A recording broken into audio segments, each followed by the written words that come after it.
Good afternoon to everyone. And if you have people who joined from the other side of the ocean, good morning. Happy to be here. Thank you for having me in your workshop. As Andrew said, my name is Dmitry. I'm Advisory Solutions Architect at VMware at Tanzu Labs. And my colleagues and I, we help VMware customers to modernize legacy applications. And when we talk about modernization, our main focus is to do a deep modernization, to actually redesign and re-architecture legacy systems toward microservices-based distributed systems. And so in most of the cases, we don't do just a lift and shift, just containerizing applications and bringing them to one or another cloud provider, but actually looking into the application and helping to make them better. And working with different customers, I observed that this statement that each microservice should have its own database became kind of dogma. So nobody actually questions this statement. If you ask any engineer, the answer would be straightforward. Yes, of course, every microservice must have an own database. And today, I want to challenge the statement. And I prepared several examples. We will look at them together and see whether this statement is still true for these examples. And before start looking into these examples, we have to agree on some terminology. And first of all, I think there is a big difference between bounded context and a microservice. A bounded context from domain-driven design, or in other words, a business domain, it's actually a cohesive group of functionality covering a certain business domain. Right? It's a logical construct. And a microservice, on the other hand, is a physical artifact. It's something we can deploy on a platform. Right? And in some cases, one microservice actually covers exactly one bounding context. But because of some technical reasons, you might want to split one business domain into several individual deployable units or microservices, which is a totally valid case. I have a few examples here. So for example, in one business domain, we might want to have a microservice covering the online services and another microservice which is responsible for some time-based scheduled jobs, doing some housekeeping functionality in our domain. I put a link here to Tanzu blogs, and there is one quite good blog post there with the name, "Should that be a microservice? Keep these 6 factors in mind." So if you go to this link, you can search for this title and find this article. I highly recommend it to read it. It's not a very long reading. And this article contains some factors, some conditions when something shall be an individually deployable microservice. And most of this reasoning is about the technical things like different scalability requirements or protecting our core domain from some failing external systems and this kind of stuff. So it's all technical reasons, but they're good reasons. And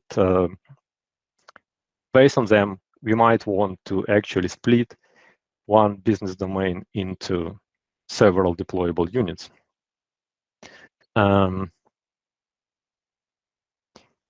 So having this understanding that there is actually a difference between business domain or bounding context and microservice, let's move on and start looking into promised examples. Yeah, so let's imagine we work on a payment system, and one of the business domain of our system is the transactions domain. So this domain is responsible to represent, to manage all movements on an account. And in this domain, we have to provide REST APIs, which will serve the online request to this domain. Let's say the web UI or a native mobile app. And we also have to provide functionality responsible for importing the data. And the data is delivered as a file, which is made available on a file system. And we have to monitor this file share, looking for new files available there. And if there is a file, then we have to import this data into our system. And this is actually very, very often a case, especially in banking, because banking is still very heavily relying on batch processing, right? Yeah, so let's see how we can implement this imaginary piece of software. And the straightforward solution is just to implement one microservice which covers all the pieces. So this microservice would expose our REST API to serve the online request. And this microservice would also contain this time-triggered job, which will periodically scan the file share, look for new files to be imported, and then import the data, transactions data into our database. And this solution works. No question about that. But is it the best possible solution? I see several downsides of it. Like, first of all, because we are this instance of this microservice is going to serve our REST API, and we expect some high load on this. So most probably we're going to deploy several instances of it. And because there are several instances of it running simultaneously, we'll need to implement any type of master election solution, because we don't want this time scheduled job to be executed on every instance. We don't want every instance of this microservice to start importing the same data, right? So we will need to implement a master election solution to execute this job at a certain point in time only on one instance. Now, this is like a complexity we'll need to introduce into our system. Another potential downside of this solution is that whenever this job is running on one instance, it will impact performance of the online requests coming to this instance. And it may not only impact the performance, it actually can crash one of the online instances because of a bug, or because we underestimate a volume of data we want to import and we just run out of memory. So actually the job which is not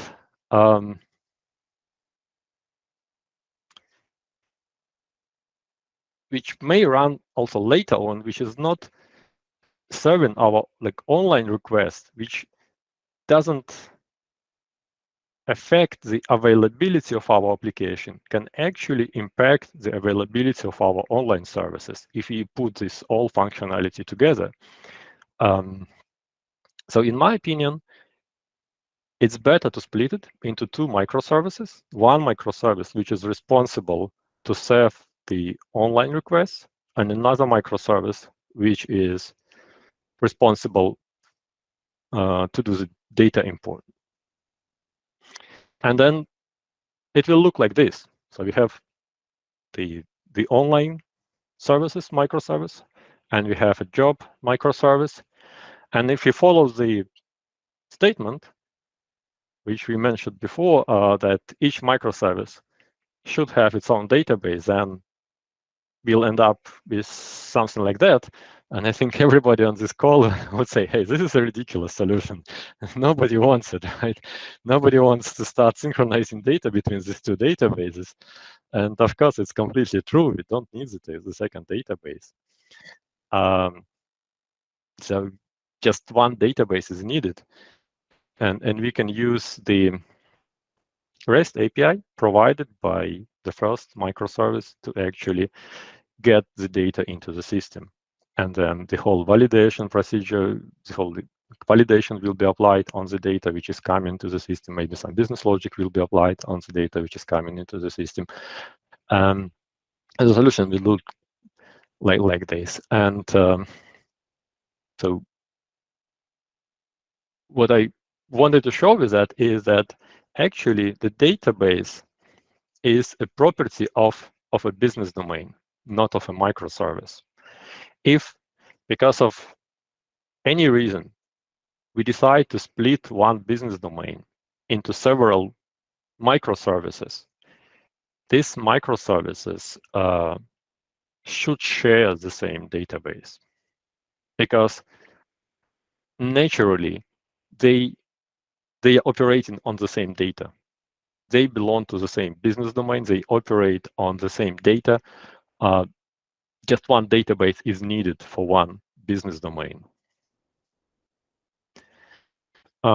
Just a quick summary of what we saw so far is, so if we, in a situation when we want to split one business domain, one bounding context into several microservices, then we have a challenge that we have to organize the data synchronization and remove, avoid the data duplication.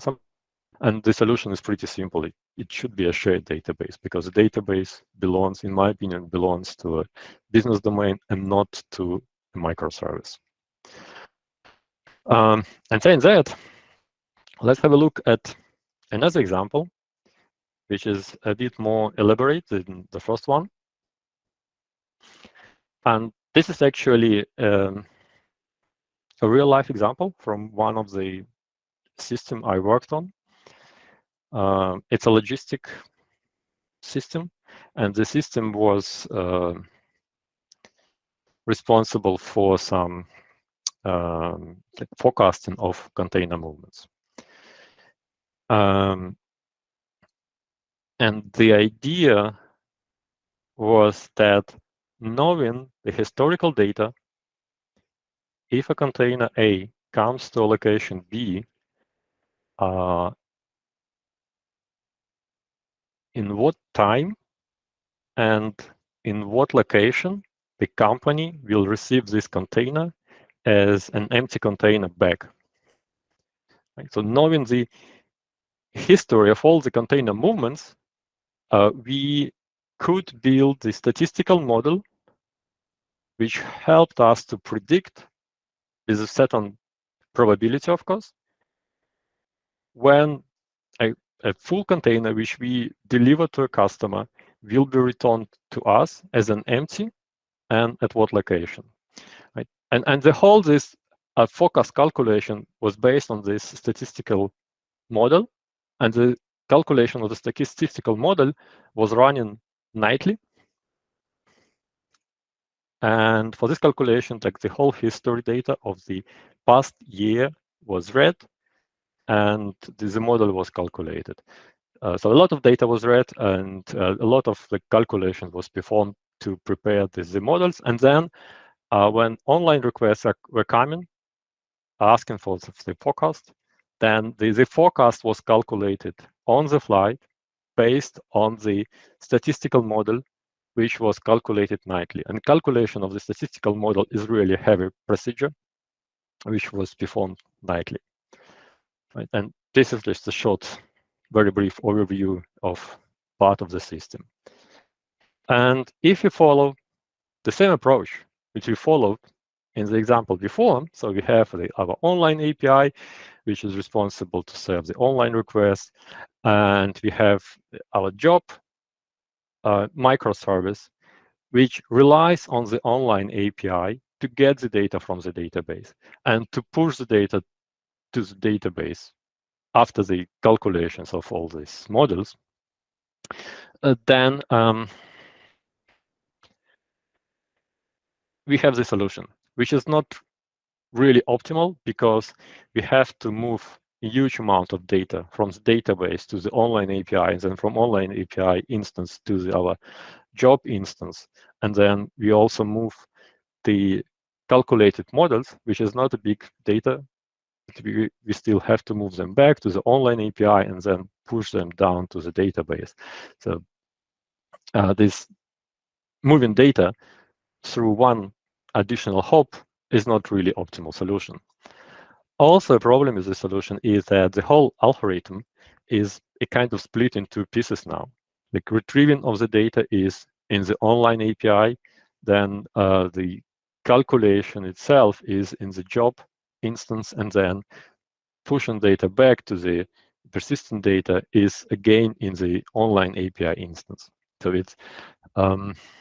it's difficult to see the whole algorithm, the whole flow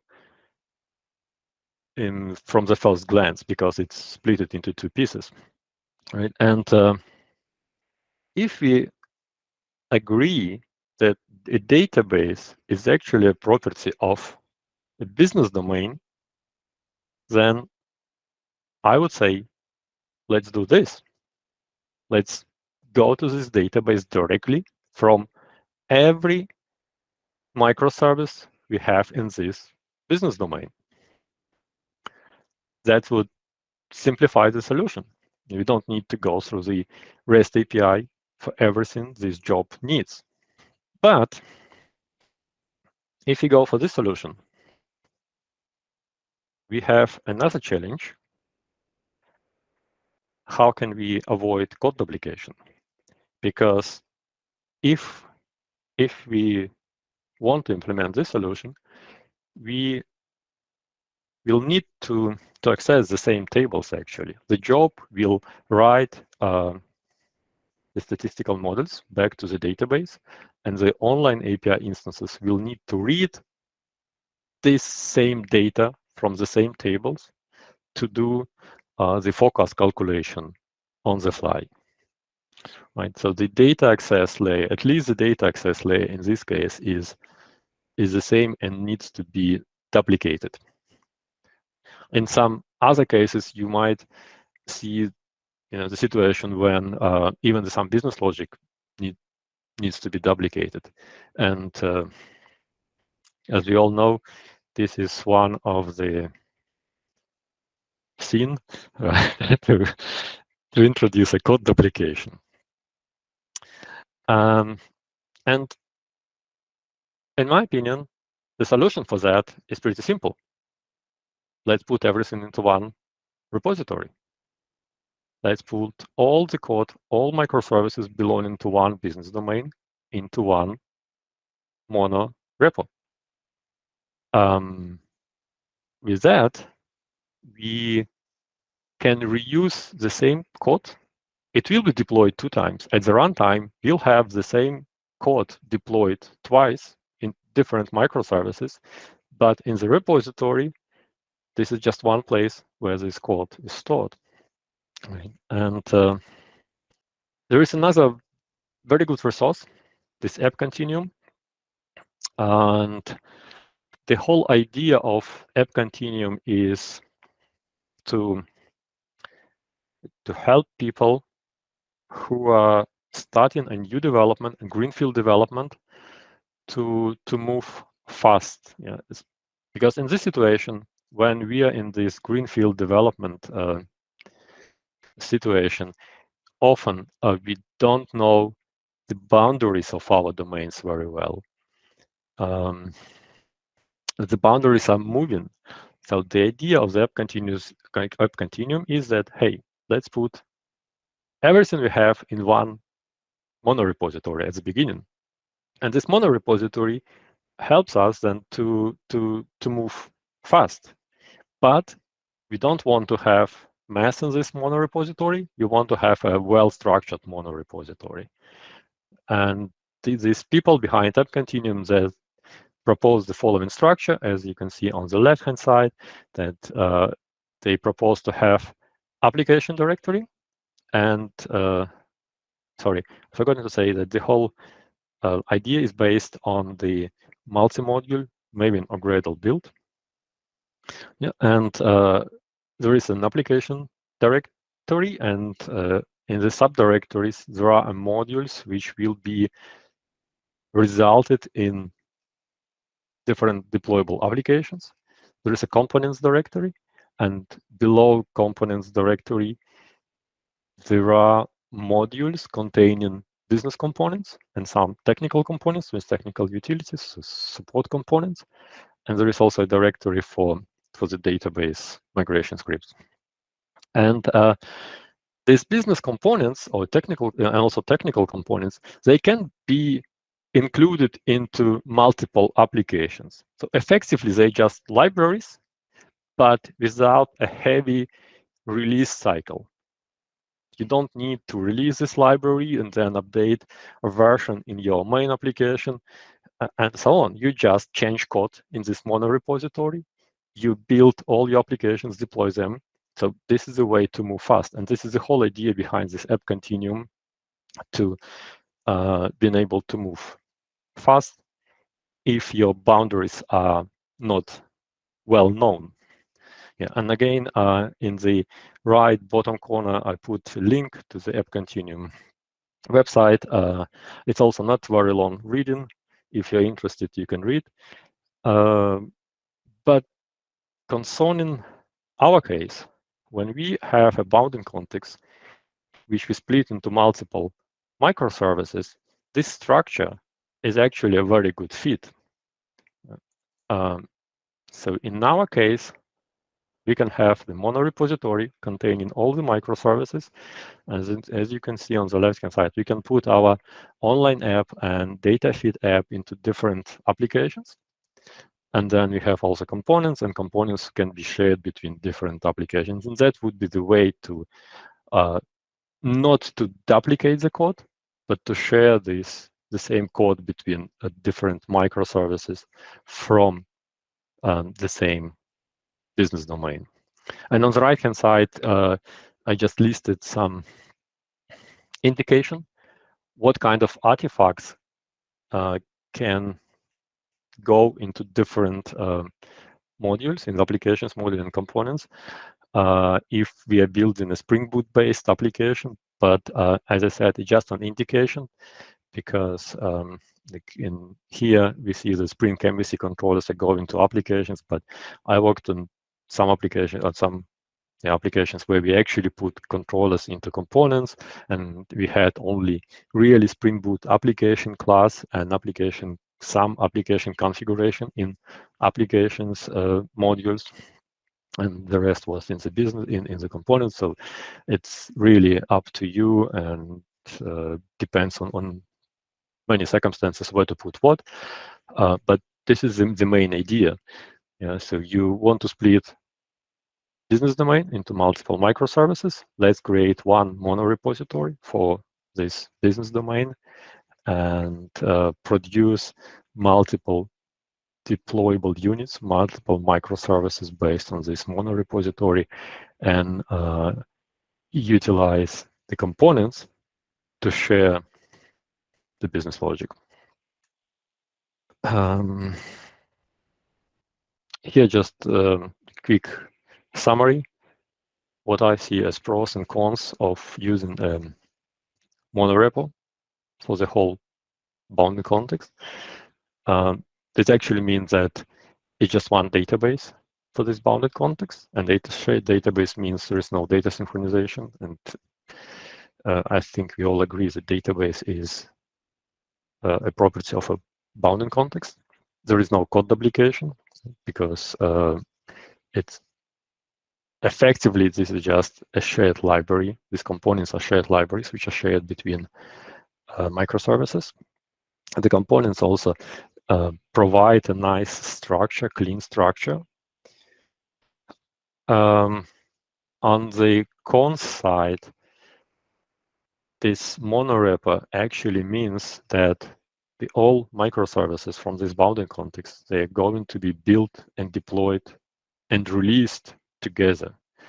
Because if you have like a CI/CD pipeline, then most probably this pipeline will be triggered by any changes in this repository, and the whole repository will be rebuilt. All modules, maybe not Gradle modules, will be rebuilt. And then if you have also a deployment as a part of your CI/CD, then all modules will be redeployed. All microservices will be redeployed, because it's a pretty difficult to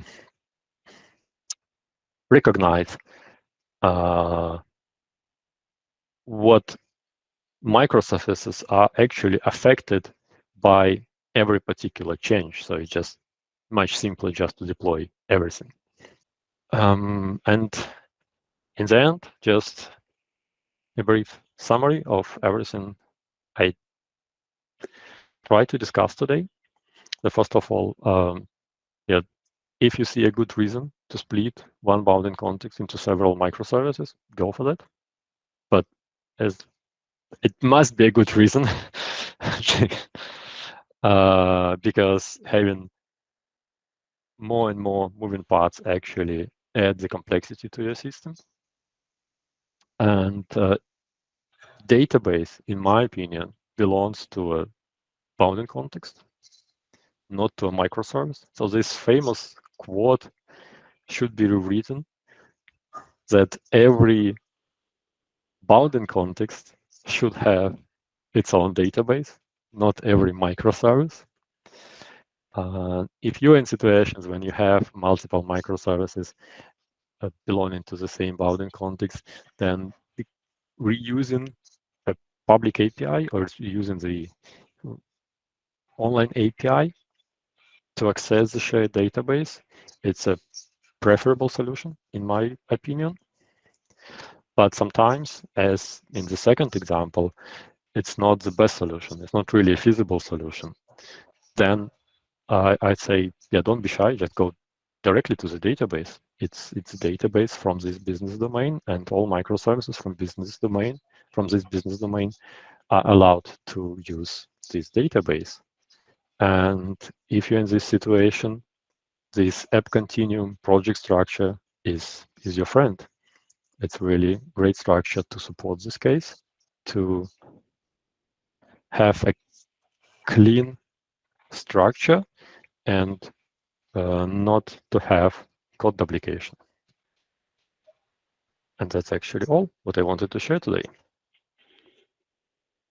And I think, we can go to questions, if there are any. Time to questions and discussions. Anybody from you have already questions, or? I have one observation here. It would help then to have the DDL reflect the ownership of the data on a microservice basis. Yeah. So you had the example of the batch of this system writing for the metadata. Yeah. I assume that would be a separate database user then that only has read access to the tables in order to write the data into the metadata tables. Tim, can you please explain what example you're reference to? The first just one. Go back in your slides there a few, and I'll tell you. There was one example where you had the other system that was going to write new data. The statistical analysis job. Okay, it's going to write to the same database. Right. Okay, so that then should have a separate. I presume that will have read access to what the online API is writing. And then, so that then should have a separate database user and make sure that your microservice still has the concept of ownership. Okay, understood. So what you're saying is that, like in this example, the statistical analysis job does some calculations of statistical models, and these models are output of this job.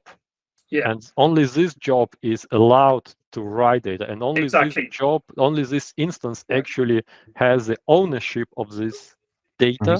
Yeah. And the online API just reads this data to do the on-the-fly forecast calculation. Yeah. Yeah, of course.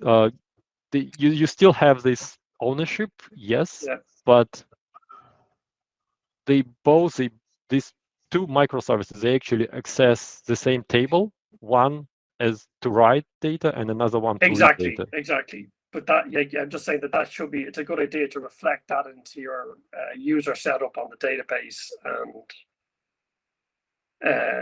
the fact that you've got a database user for the statistical analysis job that has certain rights. Okay. True. Yeah, you can do that. Of course. So that's always a good thing to do, because you then have this, okay, it uses that database user and it only has rights to these tables.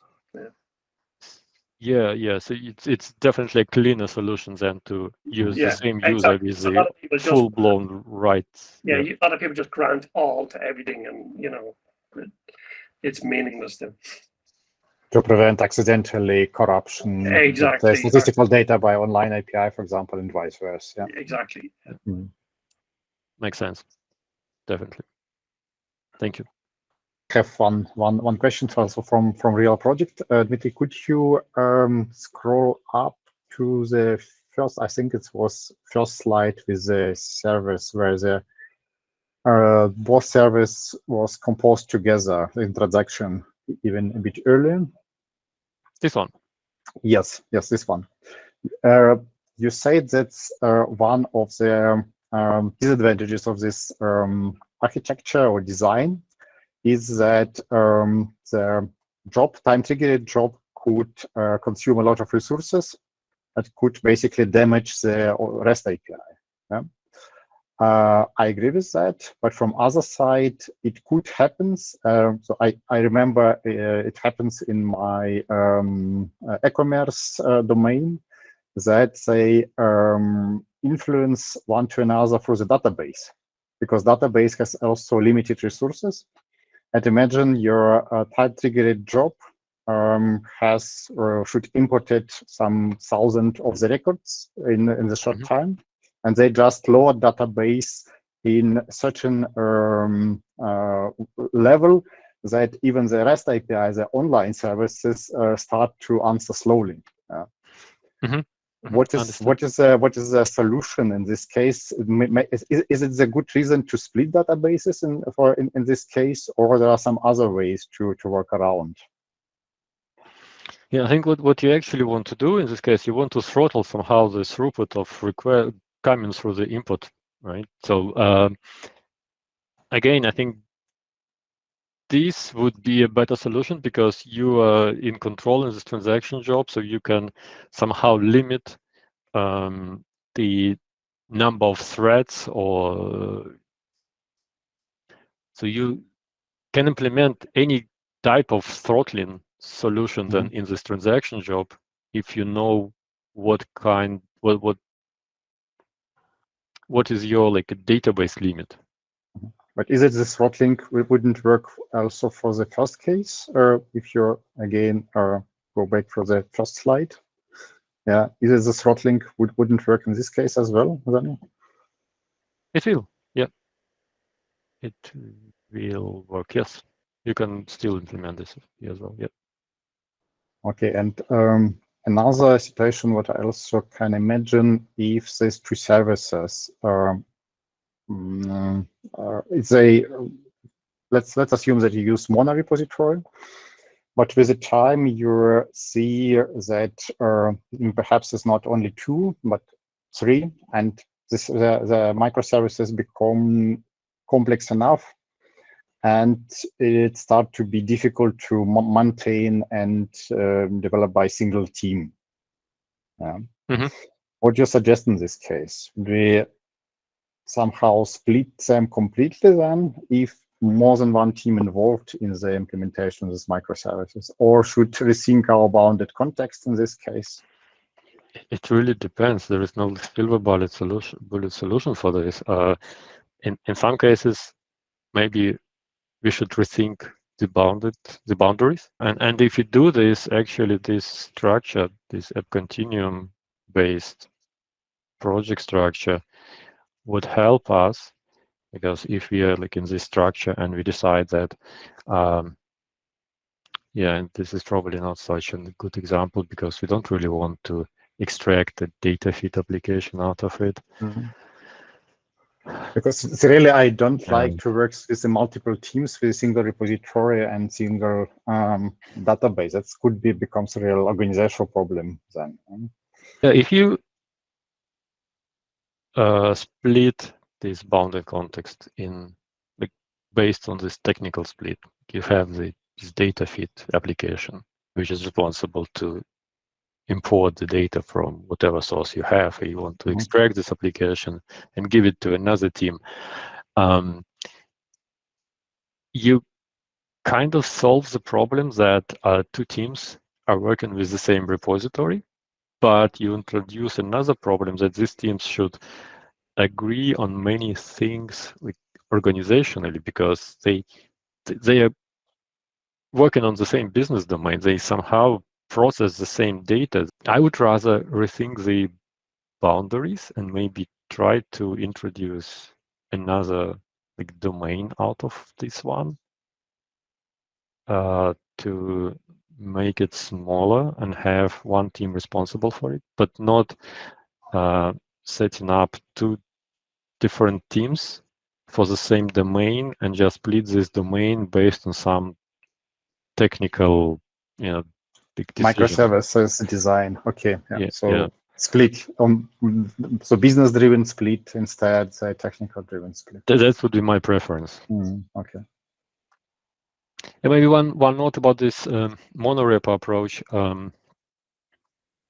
It's a good approach in my opinion, but sometimes in some organizations it's not really feasible to do it. For example, I was in a situation where organization imposed a CI/CD pipeline to all teams, and this pipeline was not capable to do multiple deployments out of one repository. Like the pipeline was built in a way that only one application can be deployed from one repository, and that's actually prevented us from using this structure, and we ended up doing some copy paste of code. Which is not a perfect solution, but because of these organizational constraints, restrictions. there were no other. By the way, in monorepository, how you recommend to organize integration and system tests? Should they run, so we always deploy stuff together, because otherwise is a danger that something in the common components changed, but one service will deploy it with these changes and other without. So therefore, safe way to deploy both together. And how you organize system and integration tests in this case. They also should run always together to ensure that both parts are correct and valid. I think we have to clarify the terminology here. What do you mean with system and integration? With system test, I mean the test of the services in the real environment. So we deploy them somewhere, right? Not locally, and not in the integration environment itself, not in Jenkins, but somewhere in the test environment or mirror environment, and we'll test services deployed in this real environment. I don't think it's really connected to the way you organize your code, whether it's a monorepo or a single repo pair, like or individual repository pair microservice. I assume that somewhere in your pipeline, after a deployment, something gets triggered, and what gets triggered actually calls the deployed system. And what gets triggered may depend on the microservice which was just deployed, or which is probably a better solution, it just run kind of smoke test for the whole system, for all microservices, independently from what microservice was currently deployed. Mm. So if this is the second case, that the whole system actually gets tested as a whole, then yeah, it's That's just a good deployment. idea. So Yeah. we need kind of other common folder in the structure where they put kind of domain or boundary context tests that cover both all application deployed in this environment. I see it even like something. It's not application specific anymore. Yeah, Yeah. not belongs to the single application. It belongs to the whole bounded context. It's even belong to the whole system. I think like if you have multiple domains in your system, multiple bounding contexts, then you probably want to cover all of them. So for me, it's something even outside of this bounded context repository. It's something which lives on its own, where you have your set of tests covering the whole system, all microservices, all bounded contexts of your system. So end-to-end scenario. Right. This whole bounded context. Right. Yeah. Is there no more questions? Then thank you everyone for coming, and have a lovely evening.